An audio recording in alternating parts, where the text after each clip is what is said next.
सोने का रेट आसमान छू रहा है और हालत यह हो गई है कि मिडिल क्लास शादी विवाह में मंगलसूत्र भी नहीं खरीद पा रहा है और जमीनों का रेट भी आसमान छू रहा है कि मिडिल क्लास पूरी जिंदगी भर कमाई करके, पूरी जिंदगी भर नौकरी करके भी शहर में एक छोटा सा मकान नहीं बना पा रहा है। जानते हैं सोना क्यों महंगा हो रहा है? ये जमीन के भाव क्यों बढ़ रहे हैं? क्योंकि घूसखोरी, कमीशनखोरी, जमाखोरी, मिलावटखोरी, कालाबाजारी, नशा तस्करी, मानव तस्करी, सोना तस्करी, जितने भी नंबर 2 के काम है, सबसे जो पैसा जनरेट होता है ना, उससे गोल्ड खरीदा जा रहा है और जमीन खरीदी जा रही है। इसलिए सोने का भाव भी आसमान छू रहा है और जमीन का भाव भी आसमान छू रहा है। तो सवाल यह है कि ये सोना सस्ता कैसे होगा, जमीन सस्ती कैसे होगी? मैं कह रहा हूं 1 साल के अंदर सोना भी 50% सस्ता हो जाएगा और जमीन भी 50% सस्ती हो जाएगी। सरकार केवल इतना कर दे, भ्रष्टाचार खत्म कर दे। अब भ्रष्टाचार कैसे खत्म होगा? लोकपाल बनाने से तो खत्म नहीं होगा। लोकपाल बनाने से खत्म होता तो लोकपाल कानून कब का आ चुका है, लोकपाल भी अपॉइंट हो चुके हैं, राज्यों में लोकायुक्त भी है, लेकिन भ्रष्टाचार रत्ती भर कम नहीं हुआ। जो हवलदार थे, जो तहसीलदार थे, जो पेशकार थे, जो कलेक्टर थे, जो कप्तान थे, जो कमिश्नर थे, जिनको जितना लेना था वो तो ले रहे। चाहे नगर निगम हो, चाहे कचहरी हो, चाहे थाना हो, चाहे पीडब्ल्यूडी हो, रत्ती भर किसी डिपार्टमेंट में भ्रष्टाचार खत्म नहीं हुआ। लोकपाल भी बैठे हुए, लोकायुक्त भी बैठे हैं। इसलिए मैं कहता हूं डॉक्टर बदलने से बीमारी ठीक नहीं होगी, बीमारी ठीक होगी दवाई बदलने से। मैं 90% भ्रष्टाचार 1 साल के अंदर खत्म करने की गारंटी लेता हूं और 90% भ्रष्टाचार खत्म हो गया तो सोना 50% सस्ता हो जाएगा और जमीन भी 50% सस्ती हो जाएगी। क्या करना है सरकार को? सरकार को सबसे पहले ये जो घटिया कानून का 4 कानूनों का मकड़जाल, इसको खत्म करना है। ये जो प्रिवेंशन ऑफ करप्शन एक्ट है, ये ब्लैक मनी एक्ट है, ये जो बेनामी प्रॉपर्टी एक्ट है और मनी लॉन्ड्रिंग एक्ट, ये सड़ा हुआ जो 4 कानूनों का मकड़ जाल चल रहा है, इसको उठा के रद्दी की टोकरी में फेंकना पड़ेगा।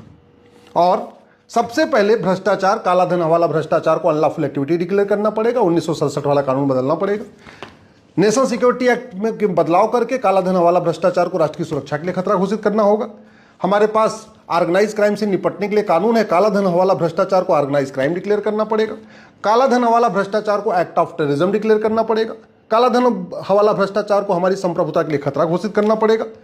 प्रॉपर्टी को आधार से लिंक करने के लिए कानून बनाना पड़ेगा कि 10,000 रुपए से अधिक लेन देन जब भी होगा वो आधार से लिंक हो जाएगा। आधार से लिंक हो जाएगा तो कोई जमीन खरीदेगा ही नहीं। अभी तो लोग जमीन खरीदे जा रहे हैं। सरकार को पता नहीं चलता कमाई है 10,000 रुपए महीने की और हर साल 1 करोड़ की जमीन खरीद ले रहे हैं। क्यों? क्योंकि सरकार को खबर नहीं लगती है। आधार से लिंक करने पर वो बेनामी लेन देन रुक जाएगा।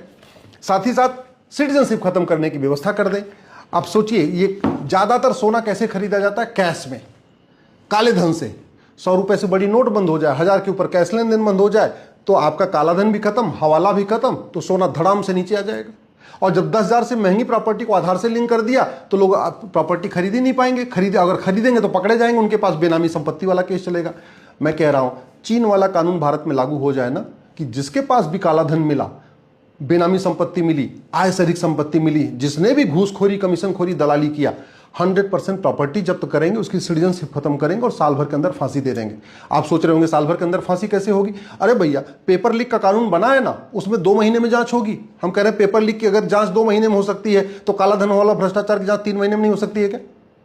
पेपर लीक वाले कानून में लिखा हुआ कि 3 महीने के अंदर सजा हो जाएगी। मैं 3 महीने के अंदर नहीं, मैं कह रहा हूं 6 महीने के अंदर काला धन वाला भ्रष्टाचार की सजा दे दो। संभव तो है ना? आखिर पेपर लीक में 3 महीने में सजा हो सकती है तो काला धन वाला भ्रष्टाचार की 6 महीने में हो सकती है। सरकार केवल कानून बना दे कि 3 महीने के अंदर काला धन वाला भ्रष्टाचार की जांच होगी और 6 महीने के अंदर आजीवन कारावास, फांसी होगी। और ज्यादा कुछ नहीं करना, हर हफ्ते एक भ्रष्टाचारी को, एक घूसखोर, कमीशनखोर को फांसी पे लटकाना है। साल भर में 52 हफ्ते होते हैं। मैं कहता हूं जिस दिन 50 हफ्ते पूरे हो जाएंगे, यानी 50 भ्रष्टाचारियों को फांसी पे टांगा, लोगों की रूह कांप जाएगी।